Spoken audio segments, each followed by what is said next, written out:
여러분 안녕하십니까, 진성호입니다. 미국 민주주의 역사에서 가장 정치에 능하다는 평을 받은 사람은 탄핵당한 대통령이었습니다. 바로 닉슨입니다. 지금 닉슨은 탄핵당했기 때문에 굉장히 부정적인 이미지를 갖고 있지만 실제 미국 정치사에서 닉슨은 정말 천재적인 정치가로 평가하는 사람들이 많습니다. 그 닉슨 전 대통령이 남긴 말 중 하나가 바로 타이밍 is everything. 그러니까 정치를 하는 데 있어서 타이밍이 전부라는 겁니다. 그만큼 타이밍은 중요합니다. 자, 지금 이재명 민주당 대선 후보가 큰 위기를 맞았습니다.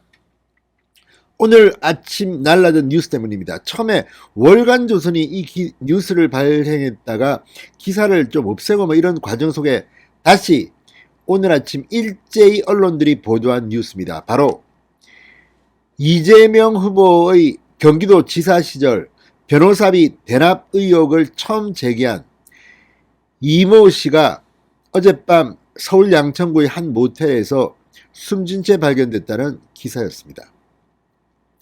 일단 이 숨진 이모 씨는 최근까지도 페이스북에 이재명 후보의 문제점을 쓰는 글을 올렸습니다. 그리고 내가 절대 딸 아들 결혼시킬 때까지는 자살하지 않는다, 뭐 이런 취지의 글도 올렸습니다. 자, 그리고 다른 이재명 후보의 의혹을 제기한 분들과 서로 생사를 확인하게 됐습니다. 이런 분이 극단적 선택을 할 리가 있습니까? 지금 이재명 후보 측은 상당히 당황스러워졌습니다. 민주당은 기자들의 이 질문에 대해서 도망가고 있습니다.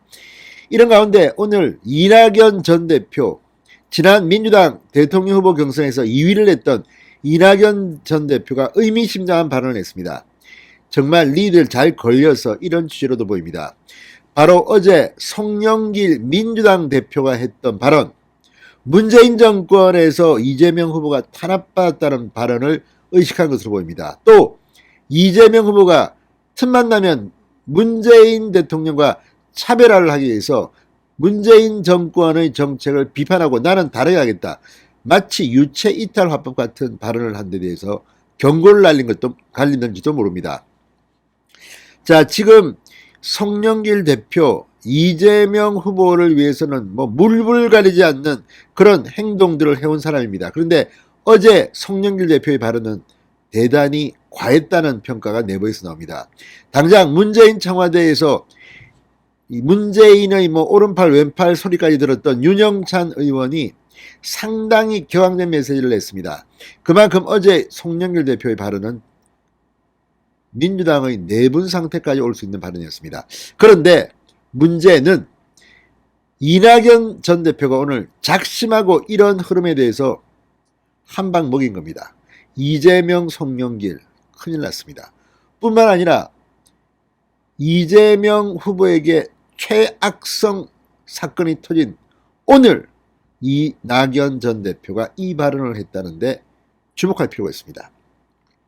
자, 얼마 전까지 이 김종인, 이준석 뭐 이 두 사람 때문인 것으로 보이지만 윤석열 후보의 지지율이 떨어졌을 때 후보 교체 뭐 시위도 하고 있습니다. 홍준표 의원과 친한 사람들이라는 그런 추측도 나왔지만 홍준표 의원이 관련된 것 같지는 않습니다.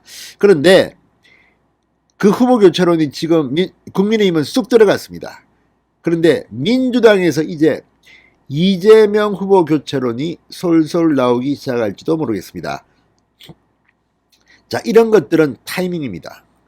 지금 윤석열은 지지율이 갑자기 폭등하면서 대역전을 했습니다. 어제 2개, 오늘 2개, 윤석열 후보가 1등을 한 여론조사가 발표됐습니다. 타이밍입니다. 공교롭게 오늘 이재명은 정치적 위기를 맞고 있습니다. 진성호의 직설 시작합니다. 방송에 앞서 아직 진성호 방송에 구독자가 아니신 분은 붉은색 구독 버튼 눌러주십시오. 더 좋은 방송으로 보답하겠습니다. 자, 이낙연 전 대표가 방금 전 이런 말을 했습니다.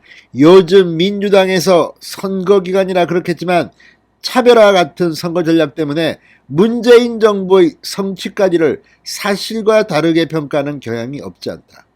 완전히 이재명, 송영길에게 한 방을 먹였습니다.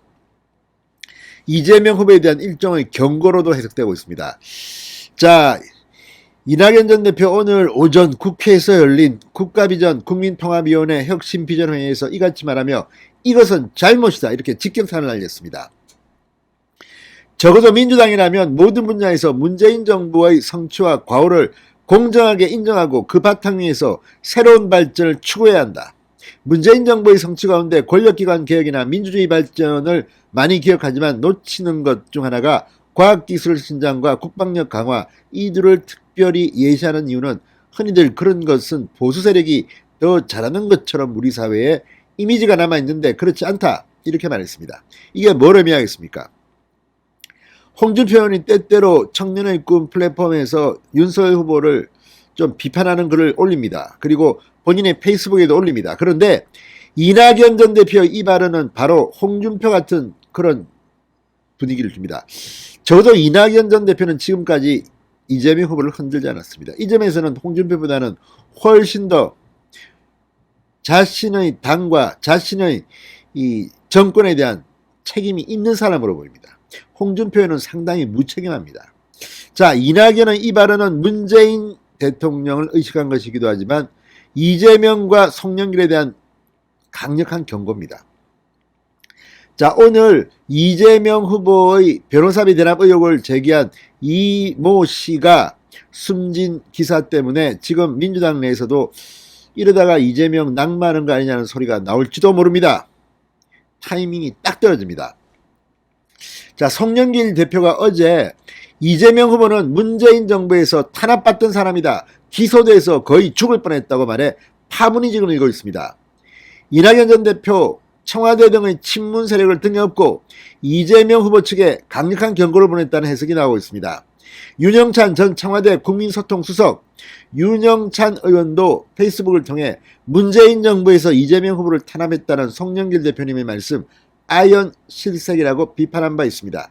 이제 민주당의 내분이 일고 이재명과 이낙연의 싸움이 다시 시작되는 것은 아닐까요? 정말 좋은 뉴스가 아닐 수 없습니다. 진성호의 직설이었습니다. 여러분 감사합니다.